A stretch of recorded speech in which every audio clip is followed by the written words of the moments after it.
Okay, we have one level left, so just one small spot.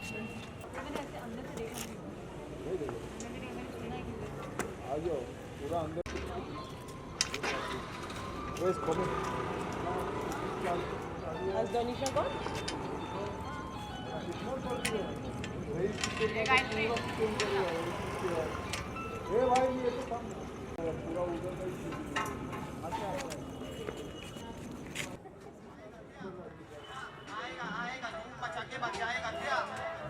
जाएगा सुन मेरे गली में तू आएगा क्या?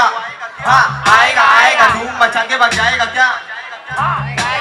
हमको हराने के लिए लग जाएंगे तुझको जन्म, बस मुझको मेरे टैलेंट पे है घमंड, शब्दों से ही तुझको कर दूं प्रथम। स्ट्रीट का ज्ञान है गीत पे ध्यान है, नकलियों के लग गाएंगे बांधे आए हम ठान के जीते है मेरी ये बात ये मान ले। आदत परिंदे बिना डरे हम उड़ेंगे हम तो हर बार करेंगे के लिए राते राते राते राते राते राते काटे सपने देखे देखे देखे देखे राते काटे सपने देखे खुले हाथ से भागते भागते मैं पहुंचा अपने ख्वाब में देकर मुश्किल मंजिल के रास्ते लोग हजार पर खुद के हम कांसते एहसास रैप का विश्वास है ये खुद पर गम हजार पर जीऊं मैं खुल कर भरोसा मेरी माने अब बहुत सा दुआ ना खेलू कभी मैं और जिंदगी में जुआ अकुआ आके खोदे सारे मेरे शत्रु ना डरने वाला इनसे कभी ना मैं कभी वीर हूं मैं ऐसा तकदीर को पलट दूं जो तलवार है शब्दों का औजार है ये जिंदगी उड़ार है रब मेरा वार है भगवान पे भरोसा रख उतर जा तू मैदान में जीत होगी तेरी विश्वास रख अपने आप में पीठ पीछे देंगे गाली जो तेरे सामने है हम सब तो एक पुतली न चाहता बस वो एक है गिरना है पर उठना है आखिर तक हमें लड़ना है जान है गंवाना और मंजिल तक पहुंचना है माँ का आशीर्वाद है तो जिंदगी खुशहाल है दोस्त होंगे तेरे जब तक तेरे पास माल है बोल में है ये ऐसा ये खेल का जंजाल है लोग यहाँ शान है फंसा ले तुझको जाल में लकड़ी है छुपता ये सबको तो पता ही है पर होते हैं कुछ शान है जो मारते पटेल है ये छोटे सा सवाल कटोरे से भी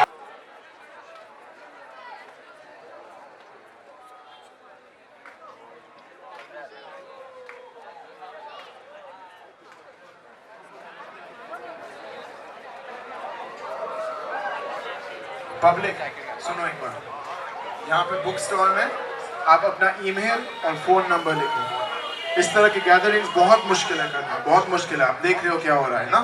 leave your email addresses and phone numbers at the book stall and next time we do gathering like this everyone's invited. ठीक है, अपना कॉन्टैक्ट छोड़ो वहाँ पे बुक स्टॉल पे।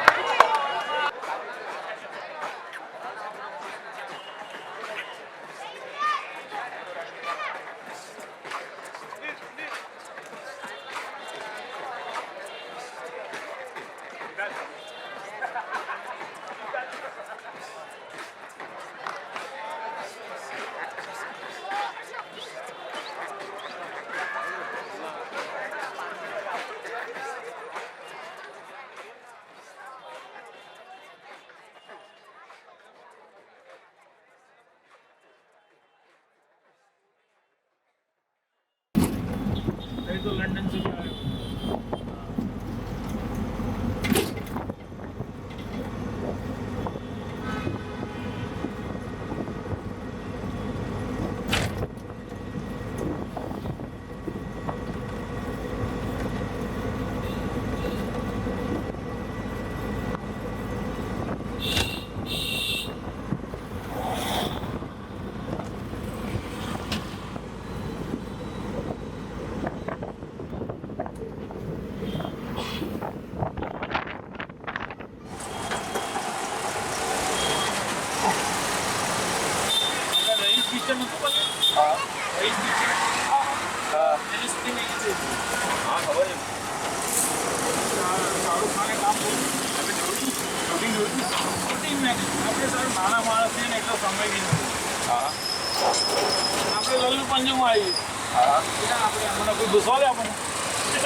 તમારા કોન્ટેક્ટ છે યાર આટલા બધા देखो आकाश ये તમારો સવાલ છે ને એમાં તમારો જવાબ 10 મિનિટ પહેલા મેં તમને શું પૂછ્યું તમારી કાસ્ટ શું છે તમે કીધું હું કાસ્ટમાં નથી માનતો હું માનું છું પણ મારી વાત તો સાંભળો મેં તમને સમજાય ખાલી એના માટે પૂછે તમે અમદાવાદમાં હોય છે પણ એટલે મેં સમજી ગયો તમારે તમે બોલે કે તમારી જોડે આટલા બધા કોન્ટેક્ટ છે પણ તમે આવું તો કેમ નહીં કરી શકતા સાહેબ મને મારી હદ ખબર છે મારી હદમાં હું બજારમાં નથી આવતો આપણે ગુજરાતી કહેવત છે બાંધી મુઠ્ઠી લાખની ભૂલી જતો રાખી મારી મુઠ્ઠી મેં હજુ સુધી લાખની જ રાખી છે લાખમાં જ નથી રાખી બરોબર મને મારો શોખ કરવો ખોટા ઘમંડ બતાવવા શોબાજી કરી ગમતી નથી હું જે છું એ છું બસ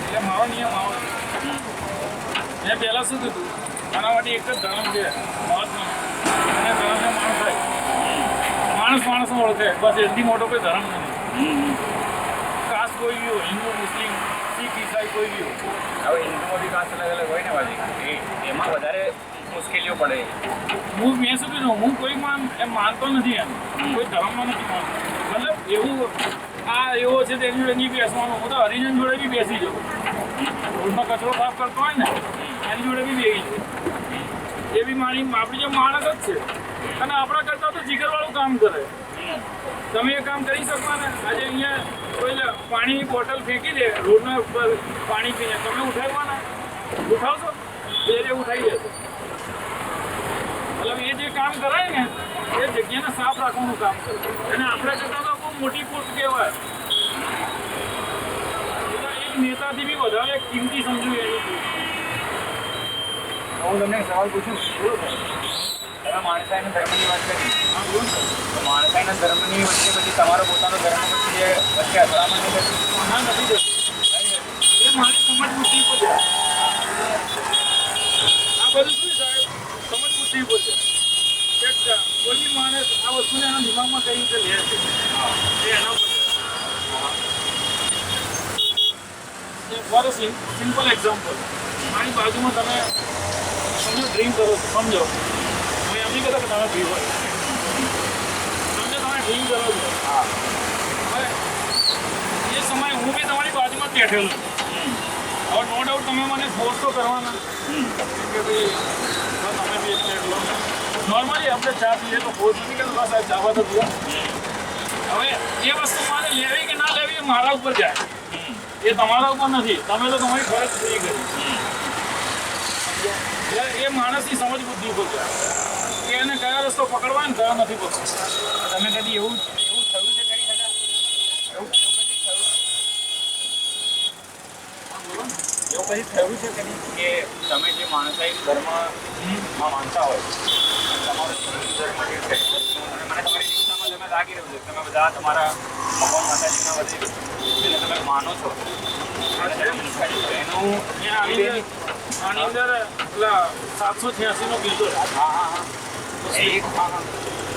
તો એ તમારા માણસાઈના ધર્મનો જે નિયમો છે અને આ એક હિન્દુ ધર્મના કે મુસ્લિમ ધર્મના જે નિયમો છે બધા નિયમ આપણે જ બનાવ્યા કોઈ બીજો બનાવવાનો ભગવાને કંઈ પેલો સિક્કો મારી નહીં મોકલો શીખાય છે ભાઈ અને હું તમને સ્પેસિફિક સવાલ પૂછી કે કદી એવું થયું છે કે બે નિયમોની વચ્ચે તમારે સિલેક્ટ કરવું પડે કે મારે તો આ નિયમ નહીં સિલેક્ટ કરવું એવી પ્રોબ્લેમ મારી જોડે ક્યારેય નહીં થઈ હા એનું રીઝન છે કે હું કોઈ વસ્તુમાં દરેકમાં સમાન ગણું કોઈમાં ફેરફાર ગણતો જ નથી એટલે એવી સિચ્યુએશન હજી સુધી મારી જોડે નથી થઈ પણ હવે તમે કહો છો કે તમે તો બધા જોડે બેસો છો ફ્રીલી તો પછી તમારા જે બીજા માનવાવાળા લોકો હોય એમના પ્રમાણે તો તમે નિયમ તોડ્યો કહેવાય ને એમને હું કોઈની ફિકર નથી કરતો હા એને જે વિચારવું એ વિચાર હા દેખો તમને કહેતું નથી કદી કે તમે નિયમો તોડી રહ્યા છો મને કહે છે મારી ખુદ વાઈફ મને કહે છે ખુદની વાઈફ મને કહે છે તમે શું કહો છો બસ આ જ જવાબ છે તમને આપે હા મારા માટે માણસાઈ જ ધર્મ છે બસ બીજો કોઈ ધર્મ હું માનતો જ નથી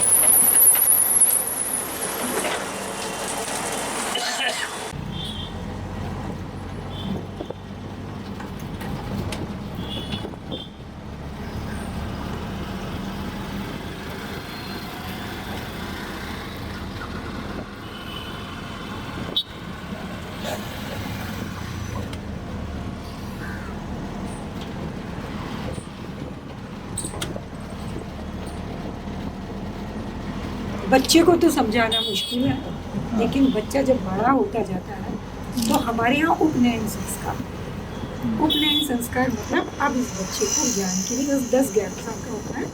तो आपने देखा होगा, सुना होगा कि मनुस्मृति में 16 संस्कारों की बात है। अंतिम संस्कार अग्नि संस्कार है, और शायद पहला जो है उपनयन संस्कार है, जब जिसमें रामचंद्र जी को उनके पिताजी ने आश्रम में भेजा था ज्ञान के लिए। तो उस समय हम उनको जनेऊ भी पहना देते हैं और ये कहते हैं कि तुम जीवन को देखो।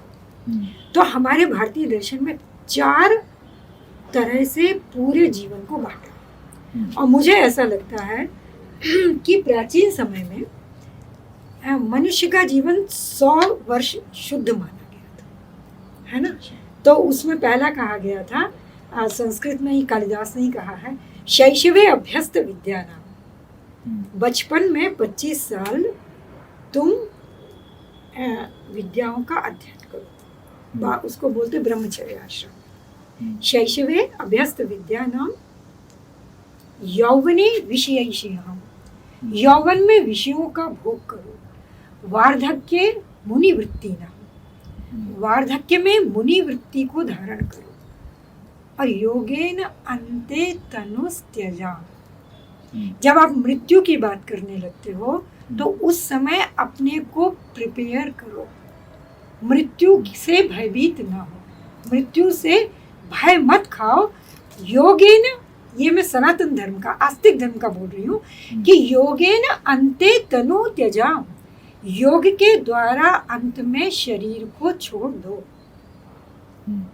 और यदि आप ऐसा करोगे, तो आज जो संसार में बहुत सारी समस्याएं हैं, वो सारी समस्याएं दूर हो जाएंगी। जैसे बच्चा बड़ा हुआ, विवाह कर दिया, उसके बाद 50 के बाद कहते हैं वानप्रस्थ आश्रम में चले जाओ। वानप्रस्थ क्या है? संन्यास की तैयारी है, संन्यास आश्रम की। मतलब आप पत्नी को लेकर के वन में रह करके प्रकृति के बीच में रहो, प्रकृति का खाना खाओ, नदियों में नहाओ, नदी का पानी पियो, और जो भी आपने किया है उससे मोह हटाओ। अब बच्चे को सौंप दो अपनी दुकानदारी, अब बच्चा ही सब कुछ करे, और आप, लेकिन आप बच्चे से अलग नहीं है, आप बच्चे को समझाएंगे, उसके ब्याह शादी में लौट के आएंगे, आप वहाँ रहेंगे, उसको जहाँ जहाँ वो गलत हो रहा है उसको वहाँ वहाँ आप सुधारेंगे। लेकिन अपनी आत्मा की तैयारी करो, अपनी आत्मा की तैयारी करो। और जब 75 साल के हो जाओ तो स्त्री से भी वो दूरी बना लेते हैं। अब हमारे यहाँ ऋषियों की स्त्रियां हैं, वो भी अपने तप करने लगती हैं, तब संन्यास शुरू होता है। और जब संन्यास शुरू होता है तो हम मृत्यु का वरण करते हैं, धीरे धीरे धीरे धीरे। यदि आज के युग में देखें तो विनोबा भावे ने भी मृत्यु का वरण किया था, है ना।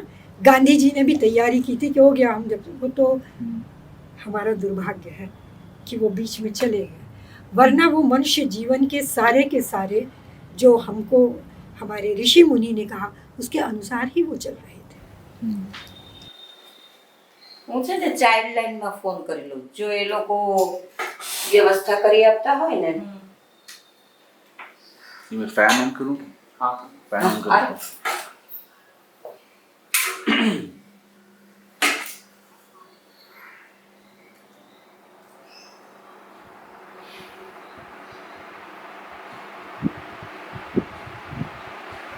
અને પૂરા આડો હાથ રાખો ને ભાઈ, માસ્ક તો પહેર્યો નથી, એટલે એને કહેજો કે ભાઈ આને 5 વર્ષ પૂરા નથી થયા, આ બસ તો કે 5 વર્ષ પૂરા નથી થયા, અને આને અમારે આવી રીતે ઓપરેશન કરાવવાનું રહી ગયું તો કેવી રીતે કરાવ્યું, બરાબર? તે કરાવ્યું। આ બધા નંબર હું લખી લઈશ, અને જ્યારે ભાઈઓ આવ્યા છે ને એક સાથે થોડું કામ છે ને, આ ઉપર બધાના સગાએ પણ કોના ત્યાં લાગુ પડે તે લખ્યું ને। ના, આનો નંબર લખ્યો પણ આ હફીઝા કોણ છે? જેઠાણી અને સુલેમાન સસરા। તમે કહેતા હતા કે ફોન નથી રાખતો ને? સુલેમાનના 2 નંબર છે પાછા। અંજુમ કોણ છે? એનું નામ અંજુમભાઈ જ છે કારણ કે અંજુમ બેન પણ જુનેદનો તો છે અને રાબિયા કોણ છે સાસુ પહેલા નીકળ્યા છે જો એકાદો કામ કરે છે બરાબર आप लड़की हो आपको यही करना है और इसमें से समझो कि कभी कभार कोई ऐसी बात हो जाती है कि लड़की कहती है कि नहीं मैं तो आप कहते हो इससे भी अलग मेरी विचारधारा है और मैं वहाँ जाऊँगी तो वो ज़्यादातर हम शादी के तबके वाली बात करते तो वो शादी में जाती है फिर भी उसकी हमेशा ये रहती कि उसकी आइडेंटिटी नहीं रहती वो जो पेट्रियार्की का यही सबसे बड़ा तकलीफ वाला है कि बड़े बड़े लोगों ने कहा क्या हमारा बच्चे का नाम फिर हम ये रखें तुम खुलेआम पेट्रियार्की को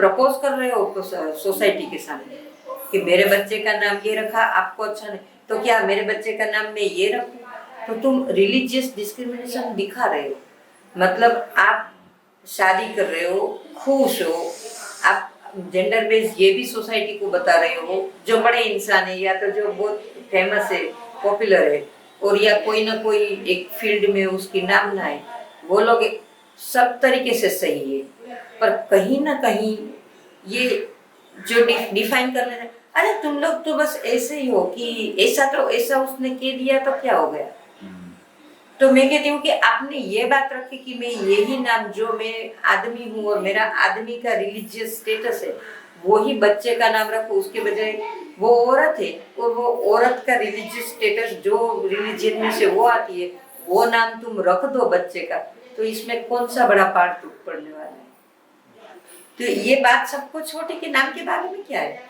या तो फिर एक सरोगेट बच्चा पैदा करवाना और उनको अपना रिलीजन देके उनको एक अलग से तैयार ये क्या है तुम एक तरफ से लव मैरिज में गए हो आप कह रहे हो कि आपका धर्म भी सम्माननीय मेरा मजहब भी सम्माननीय तो क्या हम ऐसे यूनिको की सोसाइटी बनाना चाहते हैं कि हम एक आम सोसाइटी बनाना चाहते हैं जो आम समाज आम सोसाइटी बनानी हो तो ये पेट्रियार्की को खत्म करना हम नाम को और हम क्यों इतने कितने नाम है हम क्यों ये रिलीजियस नामों को ही पसंद कर लेते हैं और उसमें से और मैंने हमेशा देखा है चाहे वो एकदम हमारी जिसको हम कॉमन सोसाइटी कहते हैं कॉमन मैन कहते हैं कॉमन पब्लिक कहते हैं ऐसे सोसाइटी में भी 2-3 फिर उसके बाद वो औरत को हाँ वो मजहब की थी ऐसा फिर खुश होके कहते ये तो वो मजहब की थी पर देखो अब हमारे साथ इतनी गुल किसी की आइडेंटिटी ये भी निजीकरण का तो एक तबका है कि खास करके औरतों की मैं तो ये कहती हूँ कि चाहे तुम एक ही कास्ट में शादी करते हो तो भी तुम औरतों की निजी जो पर्सनालिटी है उनको तो खत्म करते हो अच्छा आपके घर में ये पहनते थे मैके में यहाँ ये नहीं पहना जाता वहां से तो शुरुआत होती है अच्छा तुम्हारे मैके में ये खाया जाता यहाँ ये नहीं खाया जाता तो वहां से ही वो कि भाई मैं गेहूं खाने की आदी हूँ मैं वो फुल्का रोटली खाने की आदी नहीं यहाँ तो ये नहीं खाया जाएगा तो हम लड़कियों को एक किसी के घर के लिए प्रिपेयर करते हैं और ज्यादातर आज भी ये मुझे कितनी बार तो ऐसा लगता है कि क्या फर्क हो गया जब मुझे मेरी उम्र कहने में अब कोई शर्म नहीं आएगी 66 है मुझे रनिंग और 50 साल पहले जब 16 की भी मैं थी तभी भी वही कहा जाता था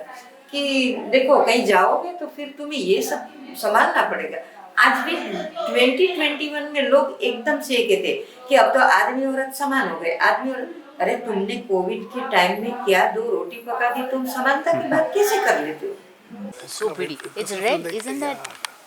The back is gone. No, it's a hopo. The head is red. It has a mohawk. Isn't that a hopo? Don't hopos have? I lost it. Is there? The other side of the branch. You just keep your. It was beautiful, very red. Oh, Didi, yeah. how to keep the branch? Yeah. You're saying that's a woodpecker? It's a golden flame. Yeah, flame back woodpecker. Got it. Beautiful. Is it going to go tuck on the branch right now? कहाँ गया? Yeah. इधर ये branch के उस side पे.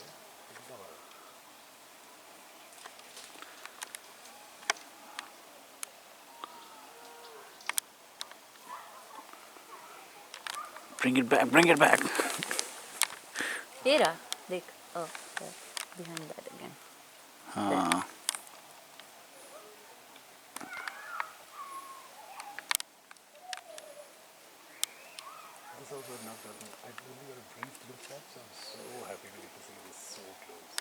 And this might even be another, maybe like 2-3 species of these. This seems to be a giant Ficus one.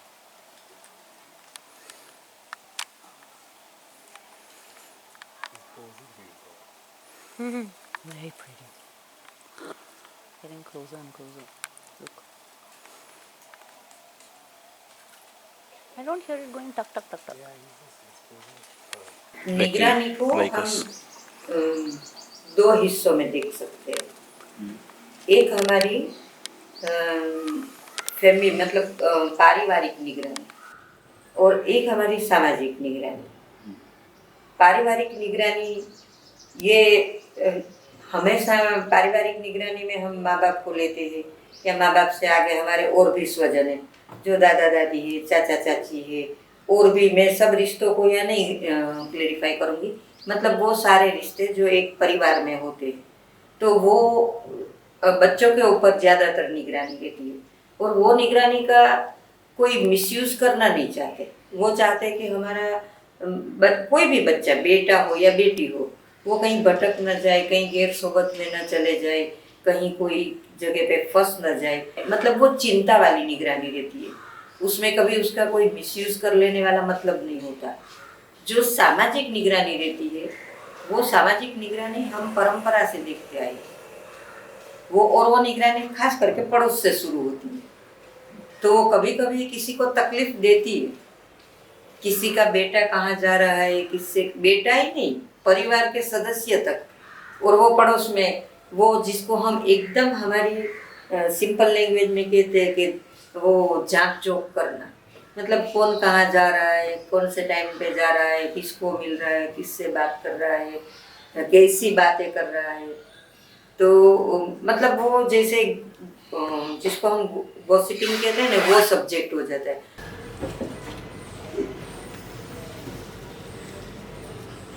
अब जो मैं कह रही हूँ कि जब हम 2021 में बात कर रहे हैं वहाँ बहुत सारी डिजिटल वर्ल्ड हो गई है और वो डिजिटल वर्ल्ड सैटेलाइट वर्ल्ड हो गई है। तो वो एक कंट्री से लेके, एक कम्युनिटी से लेके, एक रिलीजियन से लेके इंसानों के अंदरूनी हलचल तक वो पहुंच गई। अभी हमें कॉल लो बाकी चाहिए कॉल। हम इसमें ये तो आ गया।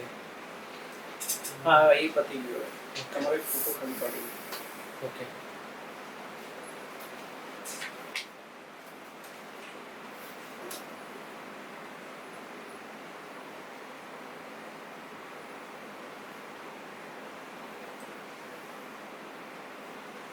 CONFIL FLI Conflictorium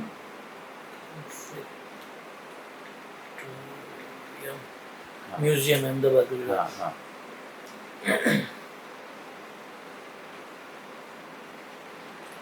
museum of conflict जी। तो ये जनरल परसेप्शन है कि डिटेक्टिव ऐसा करता है वैसा करता है, लेकिन ऐसा नहीं है। एक्चुअल डिटेक्टिव को ये करना चाहिए, लोग करते भी होंगे शायद मेरे ख्याल से, लेकिन एक्चुअल डिटेक्टिव को ये करना चाहिए कि अगर वो किसी को इस मामले में suppose for an extra marital affair, तो अगर किसी को फॉलो करता है तो उसको ये करना होता है कि उसको दूर से फॉलो करे, उसकी एक्टिविटी में अगर वो हडल ना क्रिएट हो। दूसरी बात, उसका फोटो वीडियो कभी भी नहीं लेना है, विदाउट उसकी मंजूरी के फोटो वीडियो आप नहीं ले सकते। तो आप लोकेशन ले सकते हैं, उसका रूट ले सकते हैं, टाइमिंग नोट कर सकते हैं, उसका लॉग बना सकते हैं कि भाई इतने बजे घर से निकले हैं, ये व्हीकल नंबर है, ये कपड़े पहने हैं, इतने बजे यहाँ गए, ऐसा दिखने वाला एक बंदा था, इससे मिले हैं, उसका व्हीकल नंबर ये था, फिर इस होटल में गए हैं, फिर इस घर में गए हैं, या फिर इस लेडी के साथ हैं, और ऐसा कुछ एक्स्ट्रा मैरिटल लगता है तो आपको इन्फॉर्म करना है उसके फैमिली मेंबर्स को। हाँ, वाइफ है तो हस्बैंड को, हस्बैंड है तो वाइफ को, क्योंकि आपके हस्बैंड या आपकी वाइफ किसी ऑपोजिट सेक्स के साथ में इस जगह इस लोकेशन पे है और यहाँ पे कुछ डाउटफुल इवेंट हो सकता है। फिर जो एक्शन लेना है वो उनको आके लेना है, आपको वहाँ पे इंटरेप्शन नहीं करना है, ना फोटो लेनी है, ना वीडियो लेना है, और इंटरेप्शन भी नहीं करना। यहाँ पे आपकी लिमिट खत्म हो जाती है।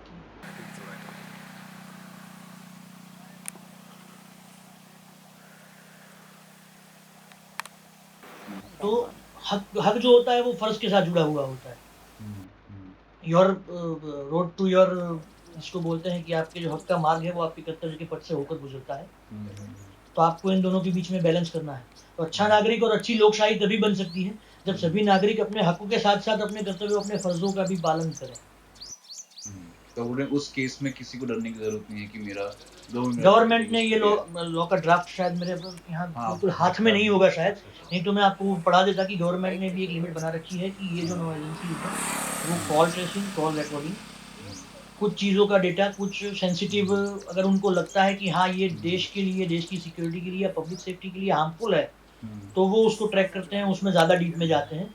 अदरवाइज वो किसी वीडियोज़ में या किसी के पर्सनल वीडियोज़ में, पर्सनल चैट में उतने नहीं होते, उनको मना किया हुआ है। तो आपने ये जो एक पेगासस वाला आया था रिसेंटली, उसके बारे में क्या कहना है? पेगासस वाला आया था, ये अभी क्लियर नहीं हो पाया कि गवर्नमेंट ने करवाया था कि नहीं करवाया था। ये हुआ था, ये बात तो है कि भाई पेगासस ने ये किया था, लेकिन पेगासस ने इजराइल ने अपने बिहाफ से करवाया था कि इंडियन गवर्नमेंट के बिहाफ से करवाया था या किसी पॉलिटिकल पर्सन के बिहाफ में करवाया था, ये अभी तो क्लियर नहीं हो पाया। लेकिन ऐसा कुछ है तो ये डेफिनेटली हार्मफुल है, ऐसा नहीं होना चाहिए। इसको भी गवर्नमेंट को रिस्ट्रिक्ट करना चाहिए।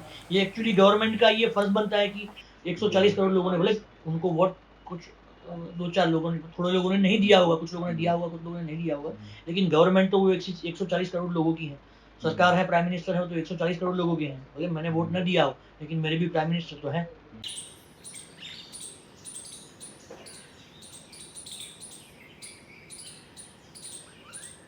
You know, surveillance or sort of curiosity about what is happening in other lives, this is something that has gone on with human life, you know, as human life moves. I mean, the peeping Tom concept of a peeping Tom was there.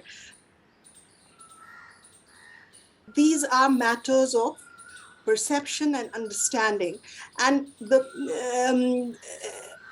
basic, it's you know, it's how one approaches. It's the person behind the camera, basically, where you stand, what is your agenda. It definitely, you know, when you are with the camera does add to your power. It's a powerful tool. It's almost like the gun, you know. It gives you immense power because in certain areas, you know, in situations which are where, like I said, for instance, in Kashmir, where people who have no access to any kind of expression, you know.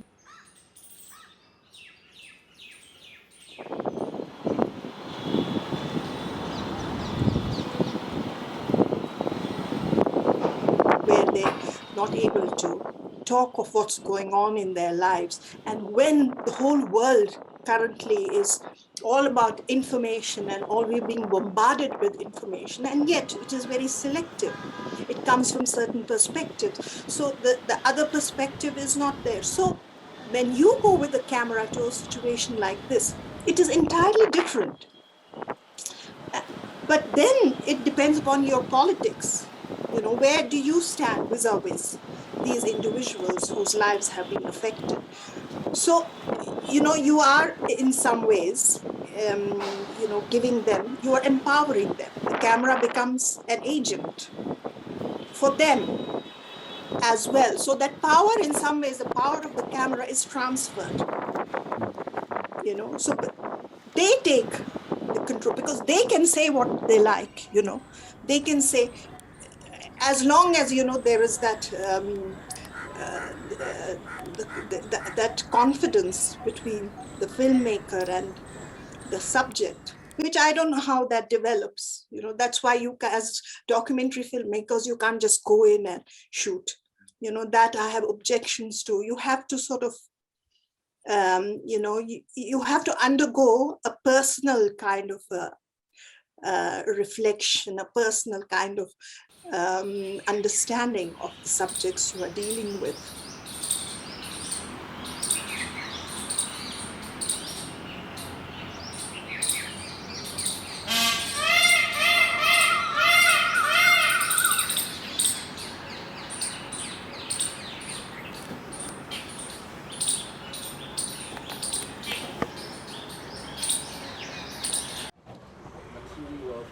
हम लोग भी inquiry start करी और हमने हमारे कुछ assumptions थे when we started. देखिए स्टेट अपना काम करती रहेगी, प्रोपेगेंडा मशीनरी अपना काम करती रहेगी। The good thing is that this tool जिसमें आप ये कैप्चर कर रहे हो, ये अब हर एक इंसान के पास है, and that is more powerful. क्योंकि एक जमाने में किसी पर्टिकुलर लॉबी की वो मोनोपोली हो जाती है कि पर्टिकुलर प्रोड्यूसर ही आप शूट कर सकते हैं, फिल्म बना सकते हैं, ये कर सकते हैं, वो कर सकते हैं। आज एक आम इंसान भी अपनी फिल्म बना सकता है, बशर्ते इस देश के 130 करोड़ लोगों को और जो यूजर्स है, स्मार्टफोन के जो यूजर्स है, उन लोगों को ये समझना पड़ेगा सही और गलत जो है, वो सही और गलत के बीच का डिफरेंस क्या है, उनको समझना पड़ेगा। उनको ये समझना पड़ेगा कि इस टूल का, इस ग्रेट इन्वेंशन का जो मूविंग इमेजेस को कैप्चर कर रहा है, इसका सदुपयोग कैसे किया जाए, इसका नेशन बिल्डिंग के लिए उपयोग कैसे किया जाए, इसके लिए लोगों के डेवलपमेंट के लिए कैसे उपयोग किया जाए, वो कैसे एक वीडियो वॉलंटियर बन सके, जिससे कि वो अपने समाज के अंदर कुछ भी गलत चीज़ें हो रही है तो वो सोशल मीडिया पर रख करके और स्टेट को इन्फॉर्म कर सके। मैं आपको एग्जांपल दे रहा हूँ।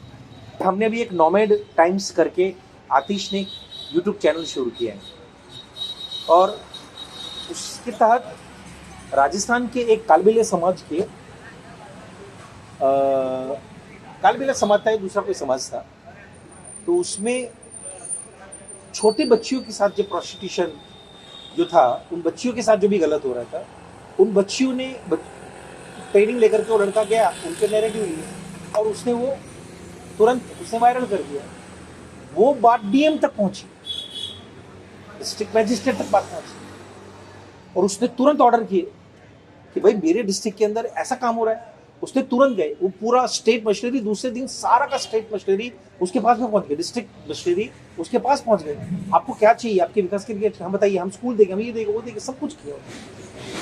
अब वन वीडियो आई मीन वहाँ पर आ गया है, वहाँ पर लाइट आ गई, वहाँ पर सड़कें आ रही है, वहाँ पर भी स्कूल्स आ जाएगा, वहाँ पर बच्चों के साथ जो ऑपरेशन हो रहा है वो खत्म हो जाएगा। और वन कैमरा, एक सिंपल सी स्टोरी जिसका इनिशिएशन बुधन थिएटर की लाइब्रेरी में से हुआ, ऑनलाइन उनको ट्रेनिंग दिया गया, वहाँ पर उसको शुरू किया गया और इस टूल का उपयोग, इस कैमरा का उपयोग समाज के बेटरमेंट के लिए कैसे हुआ, इसका आइडियल एग्जाम्पल है, रिसेंट एग्जाम्पल है। अभी ये 10-15 दिन के पहले की बात है। ये देश, ये स्मार्टफोन यूजर्स जिस दिन इस टूल का उपयोग इस तरीके से करने लग जाएगी, in a positive sense, in a nation building, to raise the issues of the community, because that is now in your hand, मुझे लगता है तब इस देश के अंदर बहुत बड़ा रिवॉल्यूशन। और तब ये जो प्रोपोगंडिस्ट जो फिल्में बन रही है और जो गलत नैरेटिव्स जो है वो बहुत बड़े पैमाने पे हमारे फेस के सामने आके खड़े रह जाते हैं, उन गलत नैरेटिव्स को दूर करने में, लात मार के इस देश में से बाहर निकालने में मुझे लगता है कि ये कैमरा बहुत बहुत ही हेल्पफुल है।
So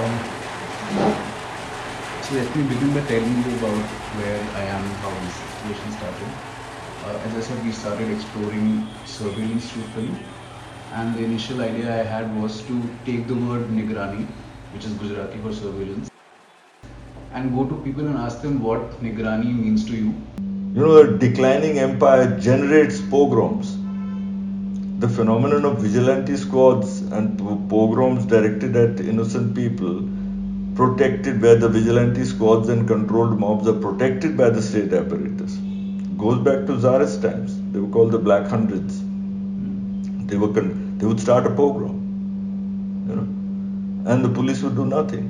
Repeatedly, the whole crisis of the 1930s, the growth of fascism and all, is all the most crucial aspect of it was the phenomenon of privatized violence and private armies and controlled mobs.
Was the phenomenon of privatized violence and private armies and controlled mobs.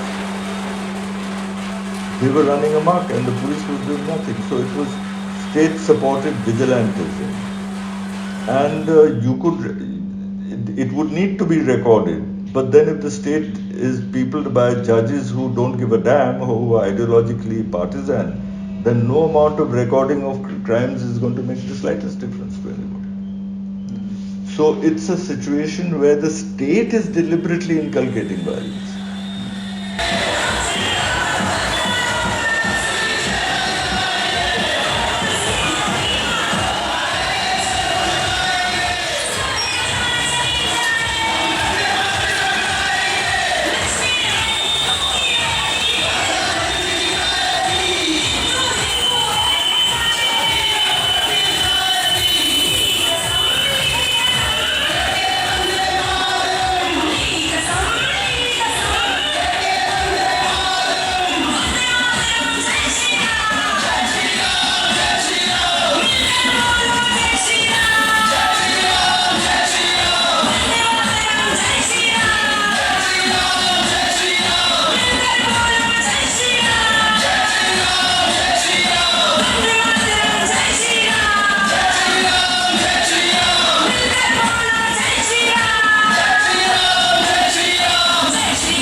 क्या निकाला है, क्यों निकाला है बस आज क्यों?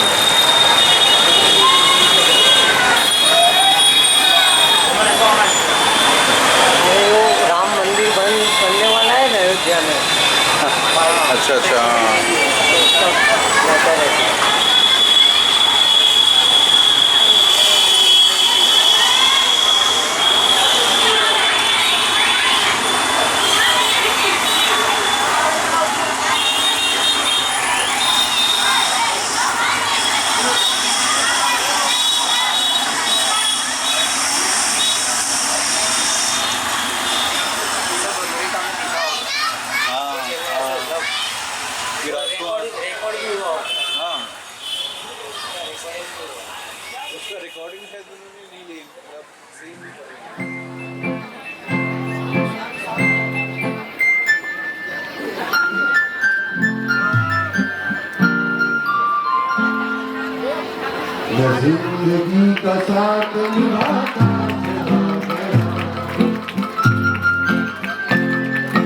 इसमें ठीक आ रहा है वैसे, वो फ्लिकर नहीं आ रहा है इट्स लाइट में।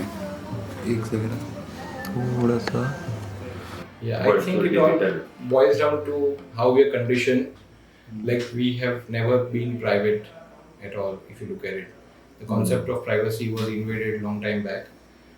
The bills are just coming in now, or the formal bills are. I mean, that kind of discussion of privacy was anyways like, for example, if as we were discussing earlier, if you go in your own room and you've not locked the room, then it's okay. But if you lock the room, the parents may be knocking on your door saying, "तू में बंद करके क्यों बैठा है?" Like, you know, that's accepted by us. We have been conditioned to accept invasion of privacy from our homes, from our neighbors, from our relatives who will ask कि बेटा कितनी salary है तुम्हारी, what do you do, like ठीक है वो तो ठीक है, but then those kind of personal questions and also goes up to the government, and it goes up to of course the government and to the agencies. So घर से लेके वहाँ तक, I think in common consciousness we still a country where privacy का concept is not really celebrated.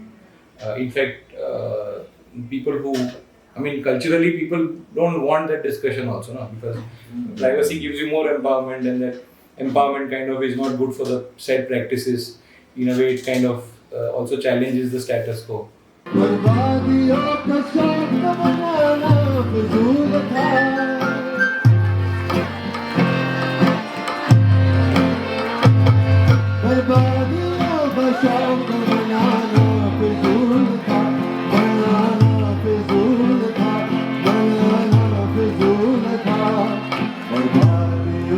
जश्न मनाना चला गया,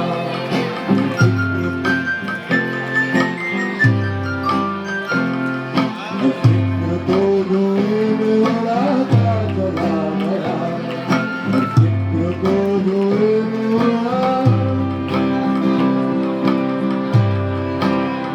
चला गया।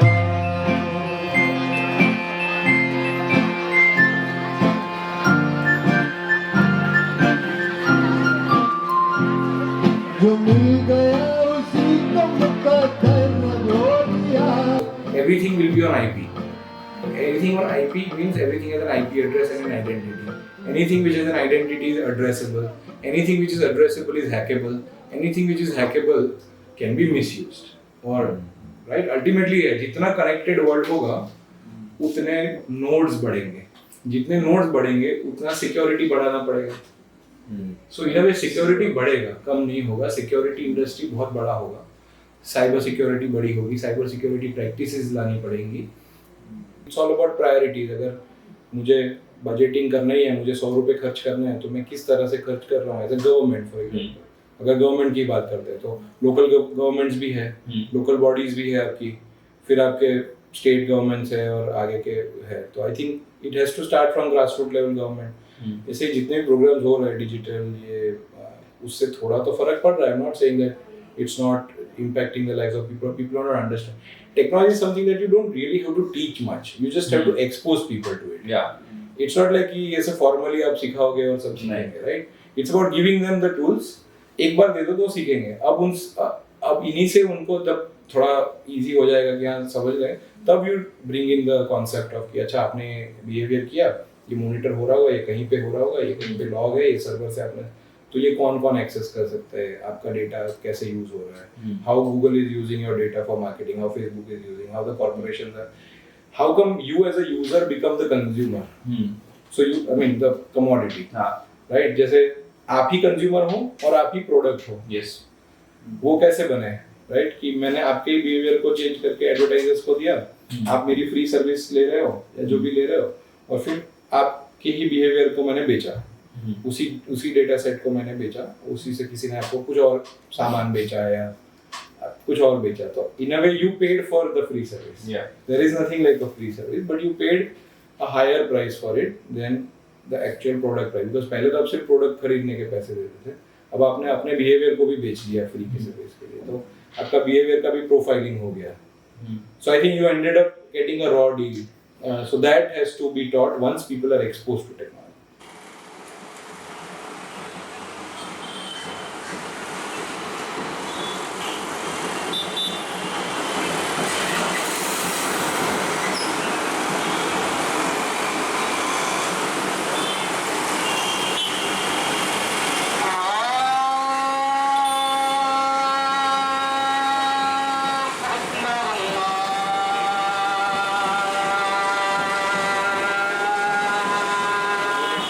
facial recognition technology is basically algorithm based.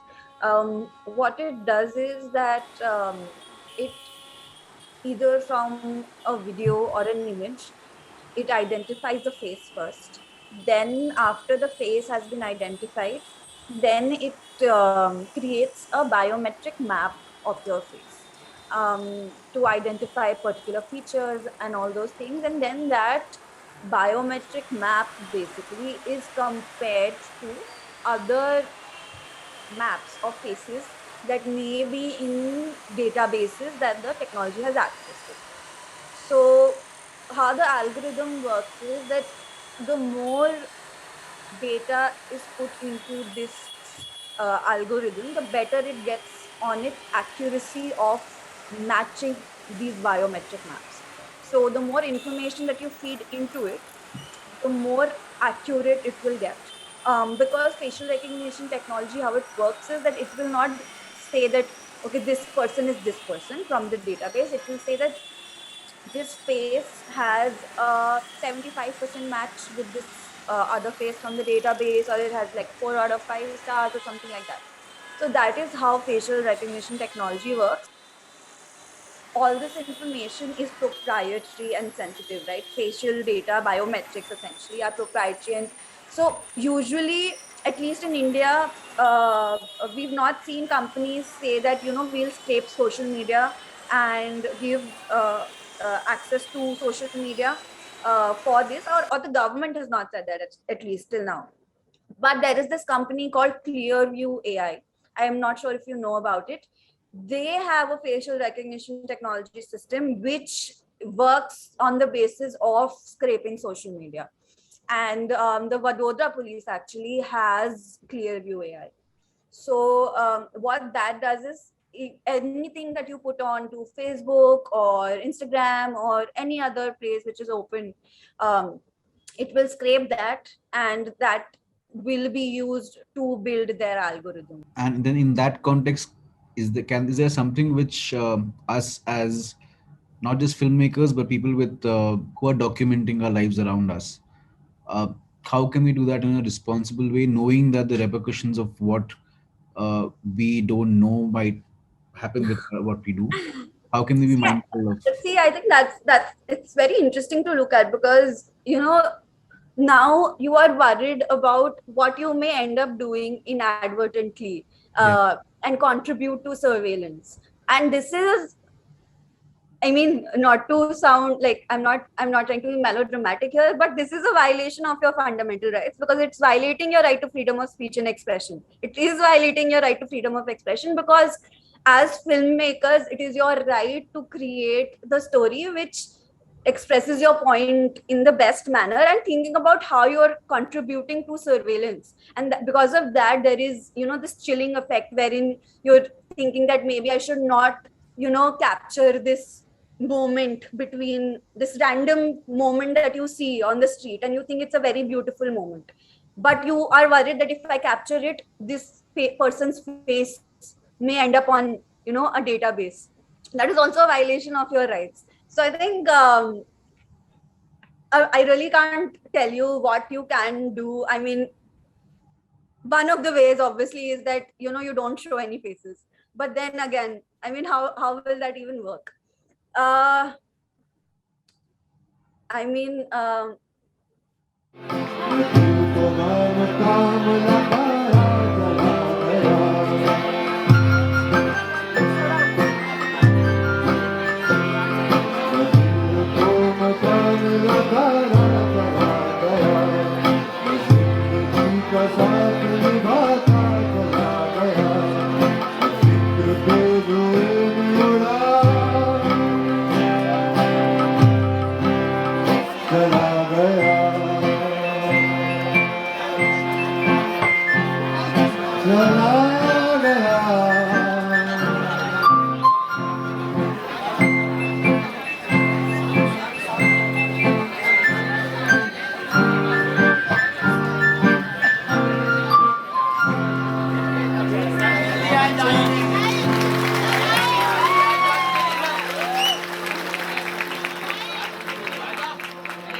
Thank you Neelu. ये नीलू है, कंप्यूटर सिखाती है, मध्य प्रदेश से है। ये धनंजय भाई है और धनंजय भाई फिल्में बनाते हैं। हाँ जी, कभी नीलू जी का भी इंटरव्यू करिए। वो सोशल वर्कर में काफ़ी उनका अनुभव है। अच्छा। और मध्य प्रदेश के काफ़ी गांव में उन्होंने HIV पे और काफ़ी चीज़ों पे काम किया हुआ है। तो ठीक है नीलू, तो ये ले ही जाइए। हाँ, अच्छी चाहिए। Thank you.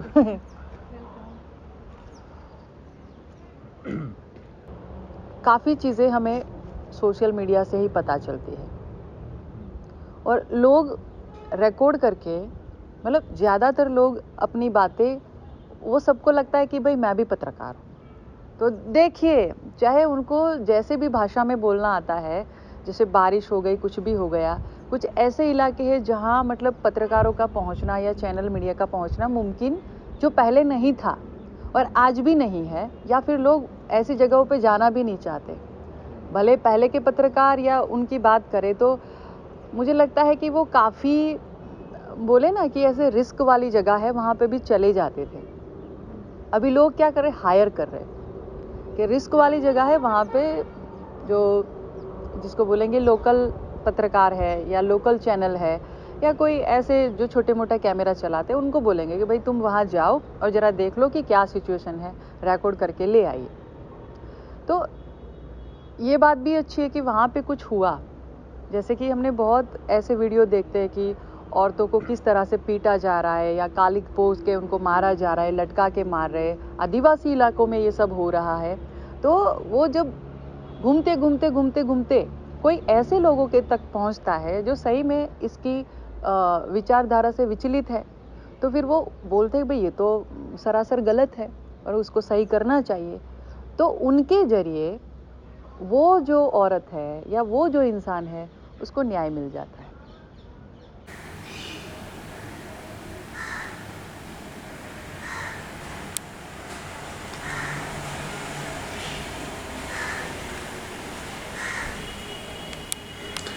जैसे आपके कच्छ में अभी हुआ कि मंदिर में दलितों को एंट्री नहीं दे रहे थे, तो क्या हुआ, किसी ने वीडियो बनाया और शेयर किया।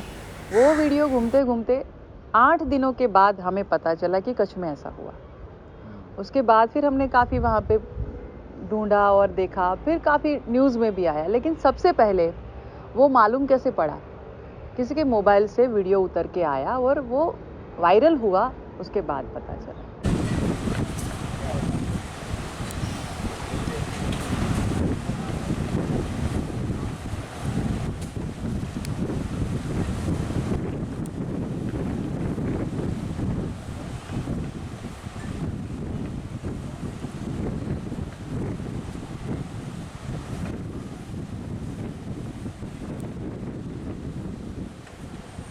There was no information coming on national TV about the Singhu border and the Delhi border and the Ghaziabad border.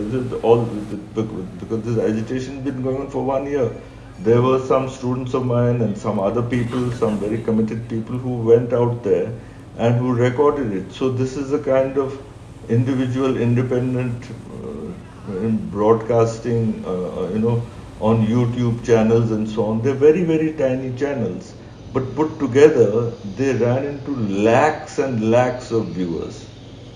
There would be little clips, I'm sure you're familiar with them, little clips of 5 minutes interview with very ordinary people.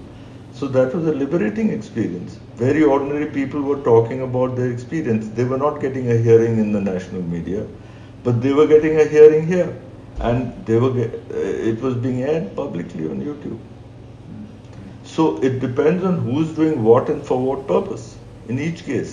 Now, if those people remain honest and record things which are not necessarily rhetorically designed only to push one line, if they are honest, an honest journalist will try to record things from different perspectives.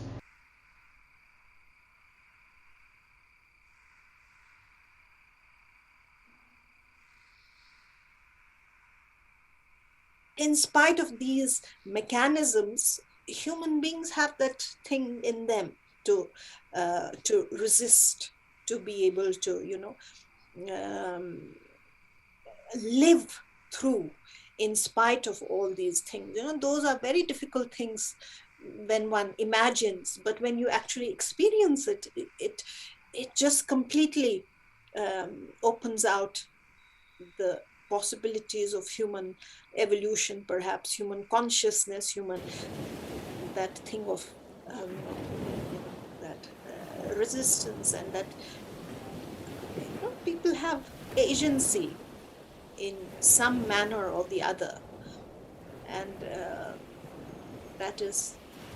and they can exercise that agency in spite of being.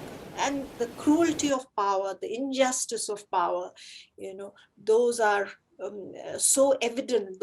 Those things become so evident as you work and as you interact.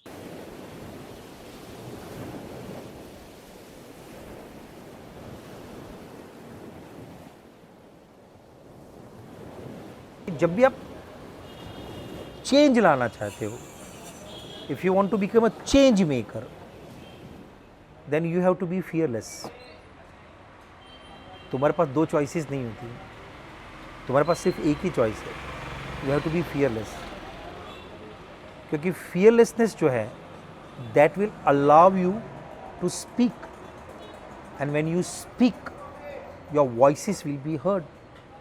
People will listen you कि हाँ ये बोल रहा है, and when people will listen you, that will go in their mind, that will create their own perspectives, and that will bring the change. तो एक दूसरे के साथ जब आप बोलेंगे ही नहीं, तो आप लोगों के कानों तक कैसे पहुँचेंगे, कानों से उनके दिमाग तक कैसे पहुँचेंगे, उनके दिमाग से उनके जो पर्सपेक्टिव बिल्डिंग है वहाँ तक कैसे पहुँचेंगे. Then you cannot be a change maker. You will be just remain a youth to take the selfies. Selfie टक टक टक करके सेल्फी ले लिया और उसको पोस्ट कर दिया. Audio rolling.